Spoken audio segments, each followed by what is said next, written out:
लीजिए सुनिए मुंशी प्रेमचंद की लिखी कहानी प्रेरणा। मेरी कक्षा में सूर्य प्रकाश से ज्यादा उद्यमी कोई लड़का न था, बल्कि यूं कहो कि अध्यापन काल के 10 वर्षों में मुझे ऐसी विषम प्रकृति के शिष्य से साबका न पड़ा था। कपट क्रिया में उसकी जान बसती थी। अध्यापकों को बनाने और चिढ़ाने, उद्योगी बालकों को छेड़ने और रुलाने में ही उसे आनंद आता था। ऐसे ऐसे षड्यंत्र रचता, ऐसे ऐसे फंदे डालता, ऐसे ऐसे बंधन बांधता कि देखकर आश्चर्य होता था। गिरोहबंदी में अभ्यस्त था। खुदाई फौजदारों की एक फौज बना ली थी और उसके आतंक से शाला पर शासन करता था। मुख्य अधिष्ठाता की आज्ञा टल जाए, मगर क्या मजाल कि कोई उसके हुक्म की अवज्ञा कर सके। स्कूल के चपरासी और अर्दली उससे थर थर कांपते थे। इंस्पेक्टर का मुआयना होने वाला था। मुख्य अधिष्ठाता ने हुक्म दिया कि लड़के निर्दिष्ट समय से आध घंटा पहले आ जाएं। मतलब ये था कि लड़कों को मुआयने के बारे में कुछ जरूरी बातें बता दी जाएं। मगर 10 बज गए। इंस्पेक्टर साहब आकर बैठ गए और मदरसे में एक लड़का भी नहीं। 11 बजे सब छात्र इस तरह निकल पड़े जैसे कोई पिंजरा खोल दिया गया हो। इंस्पेक्टर साहब ने कैफियत में लिखा, डिसिप्लिन बहुत खराब है। प्रिंसिपल साहब की किरकिरी हुई। अध्यापक बदनाम हुए और ये सारी शरारत सूर्य प्रकाश की थी। मगर बहुत पूछताछ करने पर भी किसी ने सूर्य प्रकाश का नाम तक न लिया। मुझे अपनी संचालन विधि पर गर्व था। ट्रेनिंग कॉलेज में इस विषय में मैंने ख्याति प्राप्त की थी, मगर यहाँ मेरा सारा संचालन कौशल जैसे मोर्चा खा गया था। कुछ अक्ल ही काम न करती थी। शैतान को कैसे सन्मार्ग पर लाएं। कई बार अध्यापकों की बैठक हुई, पर यह गिरह न खुली। नई शिक्षा विधि के अनुसार मैं दंड नीति का पक्षपाती न था, मगर यहाँ हम इस नीति से केवल इसलिए विरक्त थे कि कहीं उपचार से भी रोग असाध्य न हो जाए। सूर्य प्रकाश को स्कूल से निकाल देने का प्रस्ताव भी किया गया, पर इसे अपनी अयोग्यता का प्रमाण समझकर हम इस नीति का व्यवहार करने का साहस न कर सके। 20-22 अनुभवी और शिक्षा शास्त्र के आचार्य एक 12-13 साल के उद्दंड बालक का सुधार न कर सके, ये विचार बहुत ही निराशाजनक था। यूं तो सारा स्कूल उससे त्राही त्राही करता था, मगर सबसे ज्यादा संकट में मैं था, क्योंकि वो मेरी कक्षा का छात्र था और उसकी शरारतों का कुफल मुझे भोगना पड़ता था। मैं स्कूल आता तो हरदम यही खटका लगा रहता कि देखें आज क्या विपत्ति आने वाली है। एक दिन मैंने अपनी मेज की दराज खोली तो उसमें से एक बड़ा सा मेंढक निकल पड़ा। मैं चौंक कर पीछे हटा तो क्लास में एक शोर मच गया। उसकी ओर सरोष नेत्रों से देखकर रह गया। सारा घंटा उपदेश में बीत गया और वो पट्ठा सिर झुकाए नीचे मुस्कुरा रहा था। मुझे आश्चर्य होता था कि ये नीचे की कक्षाओं में कैसे पास हुआ था। एक दिन मैंने उसे गुस्से से कहा, तुम इस कक्षा से उम्र भर नहीं पास हो सकते। सूर्य प्रकाश ने अविचलित भाव से कहा, आप मेरे पास होने की चिंता न करें, मैं हमेशा पास हुआ हूं और अब की भी होऊंगा। असंभव असंभव संभव हो जाएगा। मैं आश्चर्य से उसका मुंह देखने लगा। ज़हीन से ज़हीन लड़का भी अपनी सफलता का दावा इतने निर्विवाद रूप से न कर सकता था। मैंने सोचा वो प्रश्न पत्र उड़ा लेता होगा। मैंने प्रतिज्ञा की, अब की इसकी एक चाल भी न चलने दूंगा। देखूं कितने दिन इस कक्षा में पड़ा रहता है। आप घबरा कर निकल जाएगा। वार्षिक परीक्षा के अवसर पर मैंने असाधारण देखभाल से काम लिया, मगर जब सूर्य प्रकाश का उत्तर पत्र देखा तो मेरे विस्मय की सीमा न रही। मेरे 2 पर्चे थे, दोनों ही में उसके नंबर कक्षा में सबसे अधिक थे। मुझे खूब मालूम था कि वो मेरे किसी पर्चे का कोई प्रश्न भी हल नहीं कर सकता। मैं इसे सिद्ध कर सकता था, मगर उसके उत्तर प्रश्नों को क्या करता। लिपि में इतना भेद न था जो कोई संदेह उत्पन्न कर सकता। मैंने प्रिंसिपल से कहा तो वो भी चकरा गए, मगर उन्हें भी जानबूझकर मक्खी निगलनी पड़ी। मैं कदाचित स्वभाव ही से निराशावादी हूं। अन्य अध्यापकों को मैं सूर्य प्रकाश के विषय में जरा भी चिंतित न पाता था, मानो ऐसे लड़कों का स्कूल में आना कोई नई बात नहीं। मगर मेरे लिए वो एक विकट रहस्य था। अगर यही ढंग रहे तो एक दिन या तो जेल में होगा या पागल खाने में। उसी साल मेरा तबादला हो गया।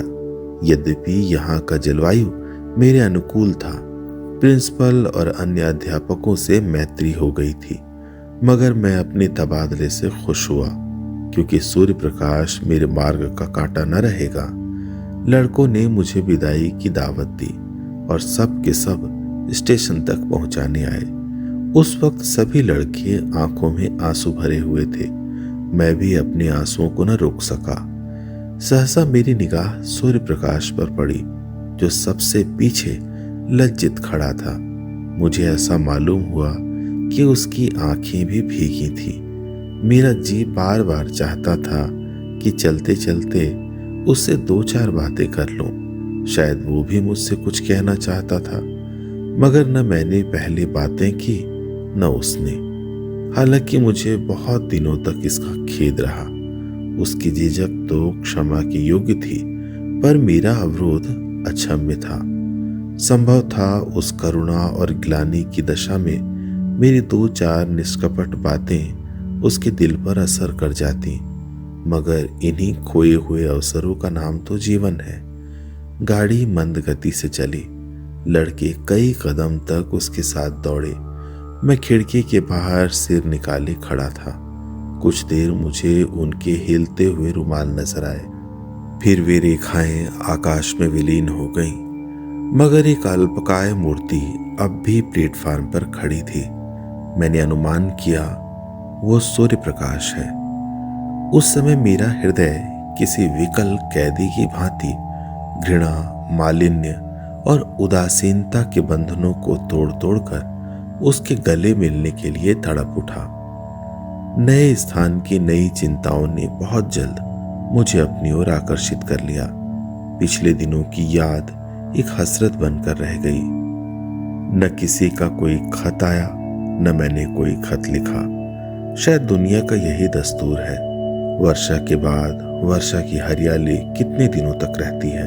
संयोग से मुझे इंग्लैंड में विद्याभ्यास करने का अवसर मिल गया।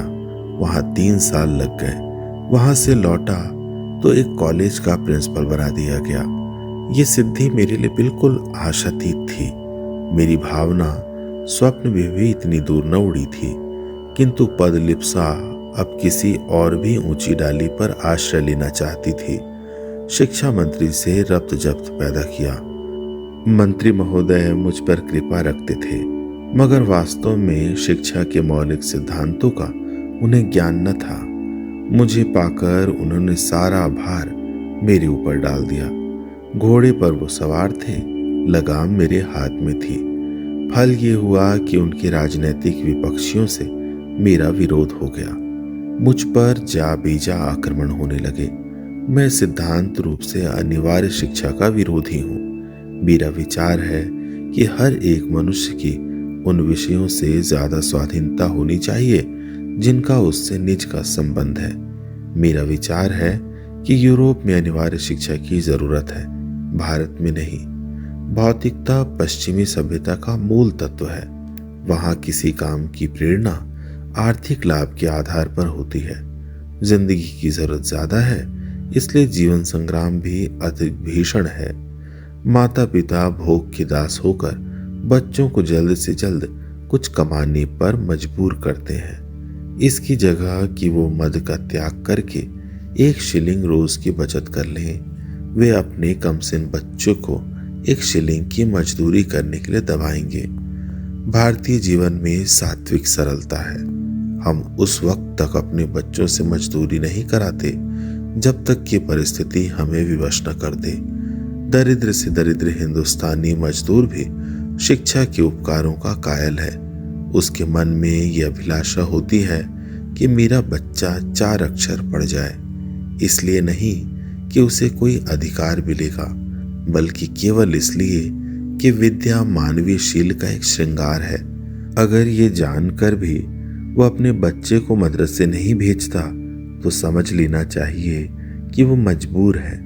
ऐसी दशा में उस पर कानून का प्रहार करना मेरी दृष्टि में न्याय संगत नहीं है। इसके सिवाय मेरे विचार में अभी हमारे देश में योग्य शिक्षकों का अभाव है। अर्धशिक्षित और अल्प वेतन पाने वाले अध्यापकों से आप ये आशा नहीं रख सकते कि वो कोई ऊंचा आदर्श अपने सामने रख सकें। अधिक से अधिक इतना ही होगा कि 4-5 वर्ष में बालक को अक्षर ज्ञान हो जाएगा। मैं इसे पर्वत खोदकर चूहिया निकालने के तुल्य समझता हूँ। वयस प्राप्त हो जाने पर यह मसला 1 महीने में आसानी से तय किया जा सकता है। मैं अनुभव से कह सकता हूँ कि युवावस्था में हम जितना ज्ञान 1 महीने में प्राप्त कर सकते हैं, उतना बाल्यावस्था में 3 साल में भी नहीं कर सकते। फिर खामख्वाह बच्चों को मदरसे में कैद करने से क्या लाभ? मदरसे के बाहर रहकर उसे स्वच्छ वायु तो मिलती, प्राकृतिक अनुभव तो होते।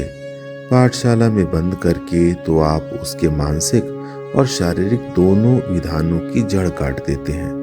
इसलिए जब प्रांतीय व्यवस्थापक सभा में अनिवार्य शिक्षा का प्रस्ताव पेश हुआ तो मेरी प्रेरणा से मिनिस्टर साहब ने उसका विरोध किया। नतीजा ये हुआ कि प्रस्ताव अस्वीकृत हो गया।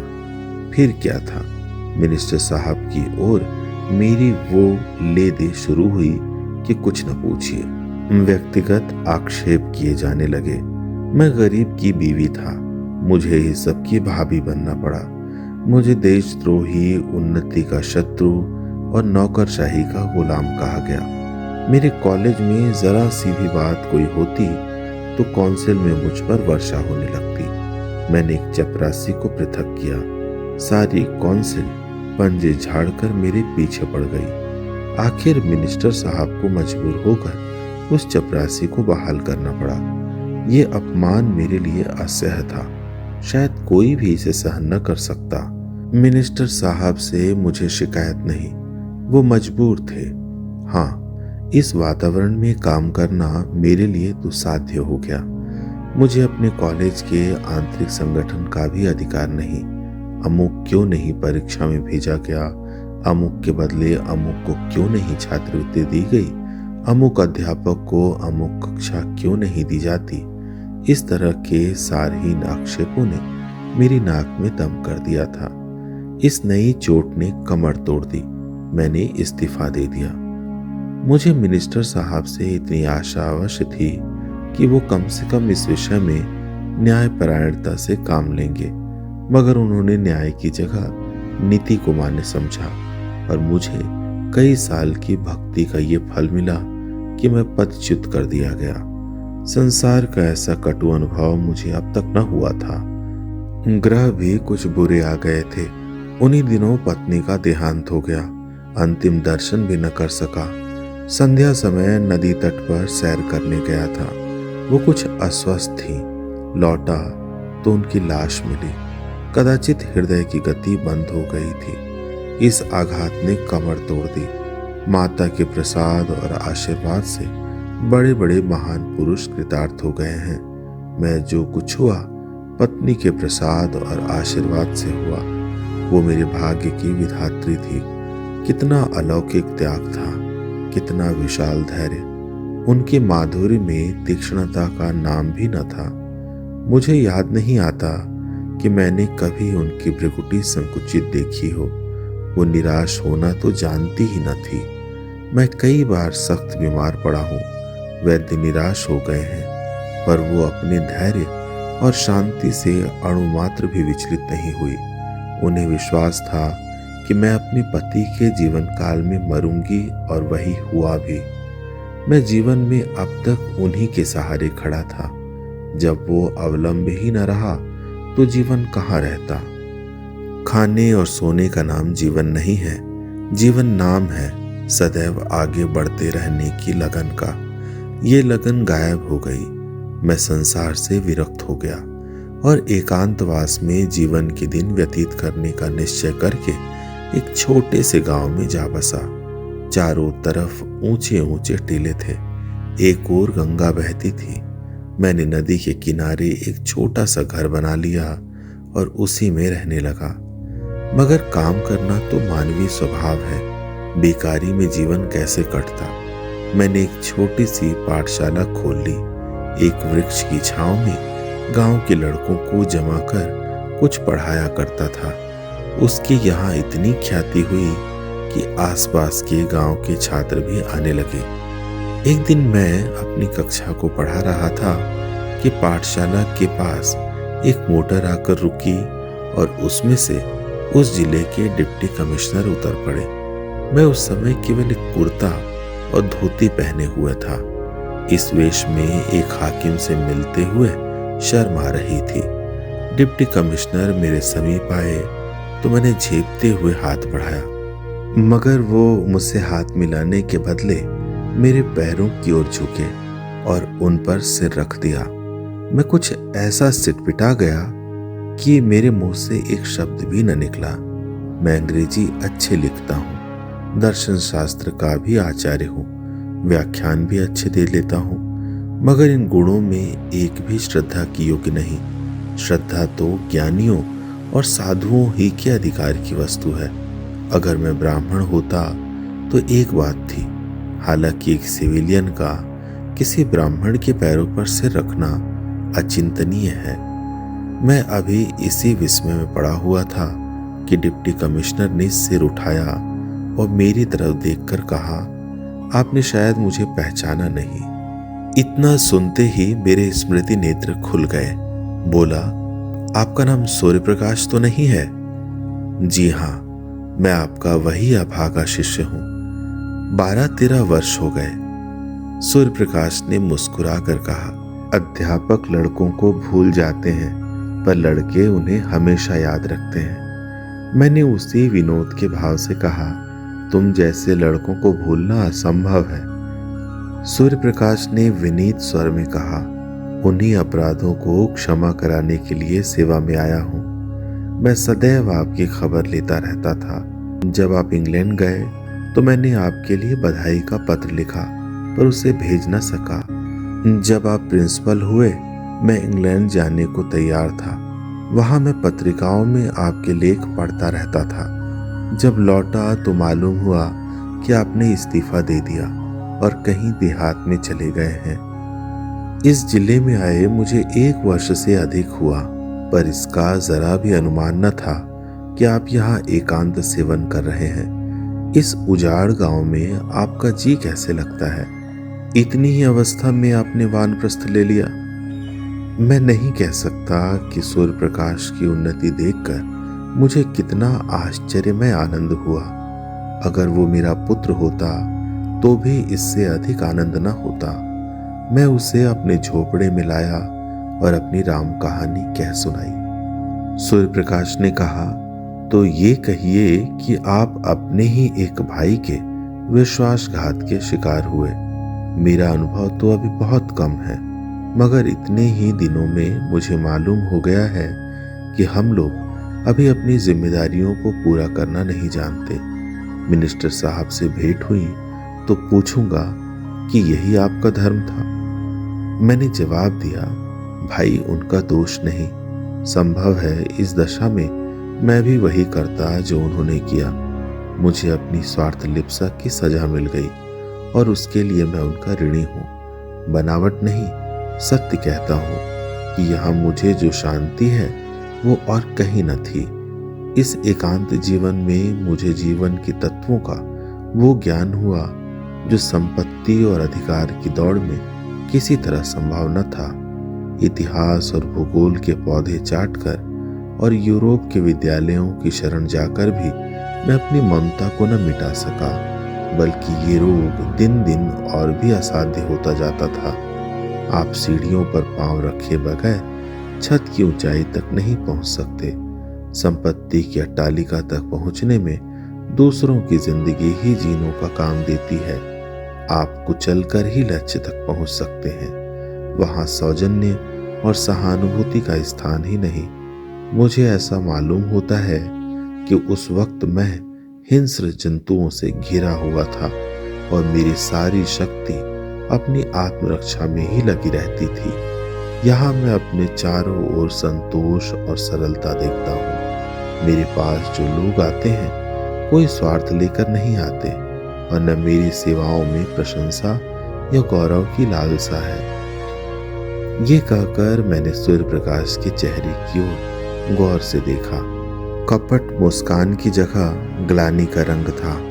शायद ये दिखाने आया था कि आप जिसकी तरफ से इतने निराश हो गए थे वो अब इस पद को सुशोभित कर रहा है। वो मुझसे अपने सदुपयोग का बखान कराना चाहता था। मुझे अब अपनी भूल मालूम हुई। एक संपन्न आदमी के सामने समृद्धि की निंदा उचित नहीं।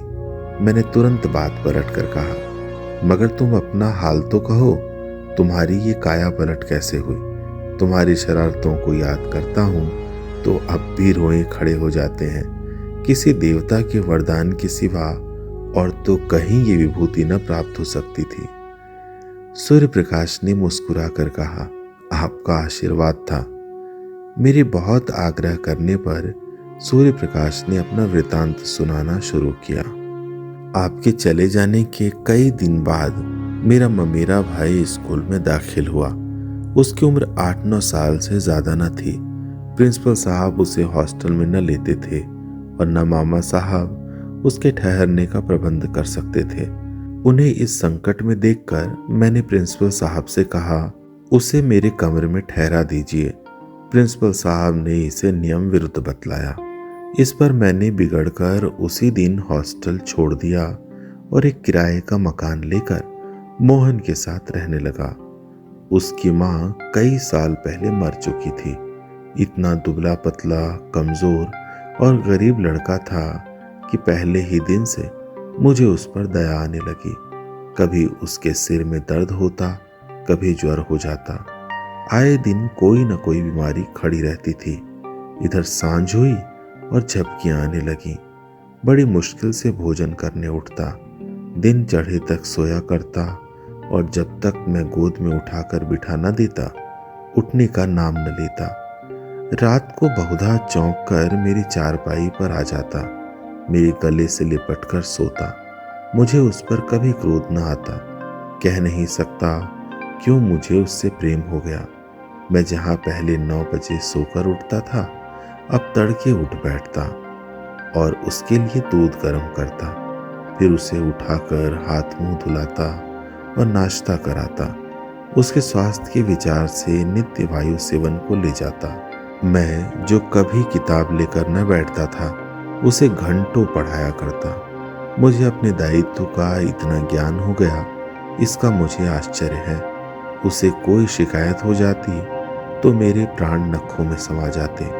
डॉक्टर के पास दौड़ता, दवाएं लाता और मोहन की खुशामद करके दवा पिलाता। सदैव ये चिंता लगी रहती थी कि कोई बात उसकी इच्छा के विरुद्ध न हो जाए। इस बेचारे का यहाँ मेरे सिवा दूसरा कौन है?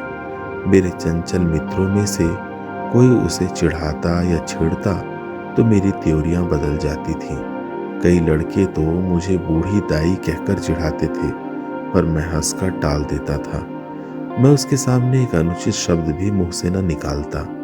ये शंका होती थी कि कहीं मेरी देखा देखी ये भी खराब न हो जाए। मैं उसके सामने इस तरह रहना चाहता था कि वो मुझे अपना आदर्श समझे और इसके लिए ये मानी हुई बात थी कि मैं अपना चरित्र सुधारूं। वो मेरा 9 बजे सोकर उठना, 12 बजे तक मटर गश्ती करना, नई नई शरारतों के मंसूबे बांधना और अध्यापकों की आंख बचाकर स्कूल से उड़ जाना, सब आप ही आप चाहता रहा। स्वास्थ्य और चरित्र पालन के सिद्धांतों का मैं शत्रु था, पर अब मुझसे बढ़कर उन नियमों का रक्षक दूसरा न था। मैं ईश्वर का उपहास किया करता, मगर अब पक्का आस्तिक हो गया था। वो बड़े सरल भाव से पूछता, परमात्मा सब जगह रहते हैं तो मेरे पास भी रहते होंगे। इस प्रश्न का मजाक उड़ाना मेरे लिए असंभव था। मैं कहता, हाँ, परमात्मा तुम्हारे हमारे सबके पास रहते हैं और हमारी रक्षा करते हैं। यह आश्वासन पाकर उसका चेहरा आनंद से खिल उठता था। कदाचित वो परमात्मा की सत्ता का अनुभव करने लगता था।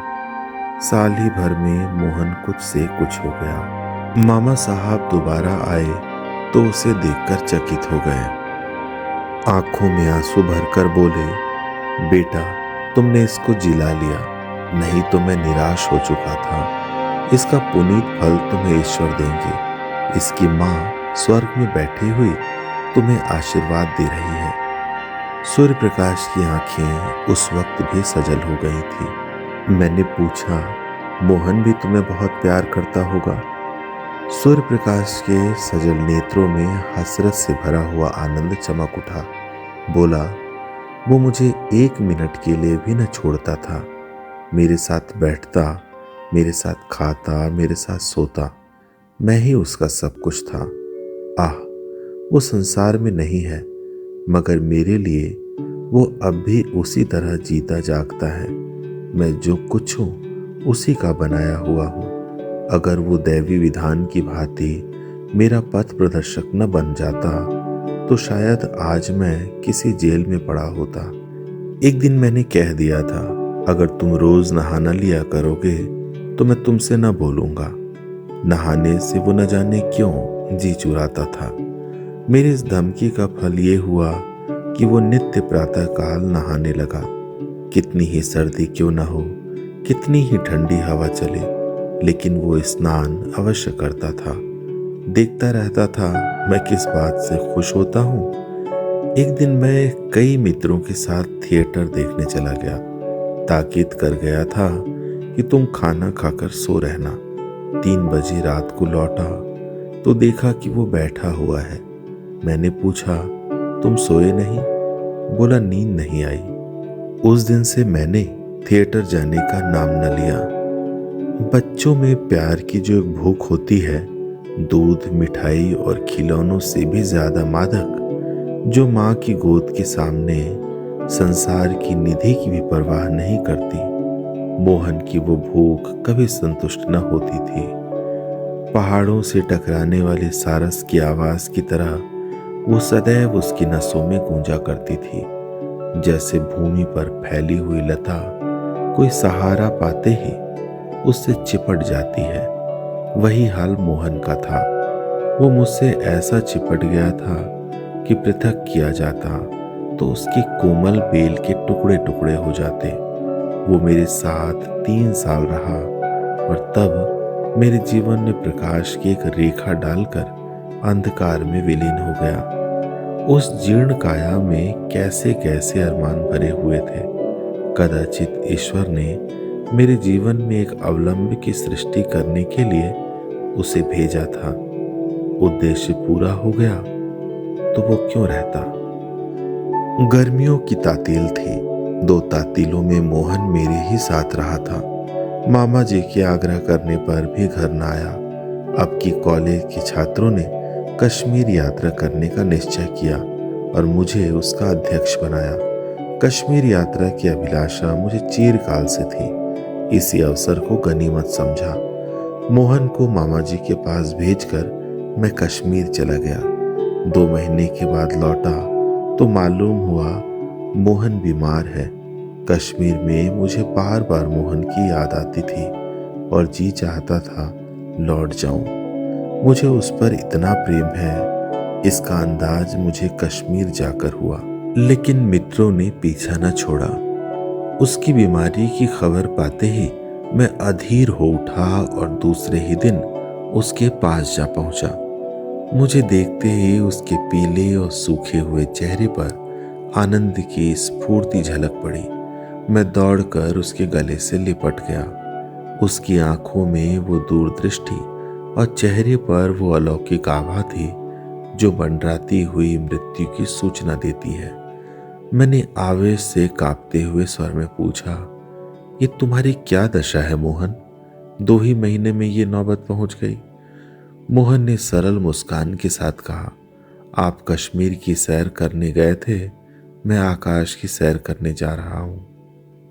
मगर ये दुख की कहानी कहकर मैं रोना और रुलाना नहीं चाहता।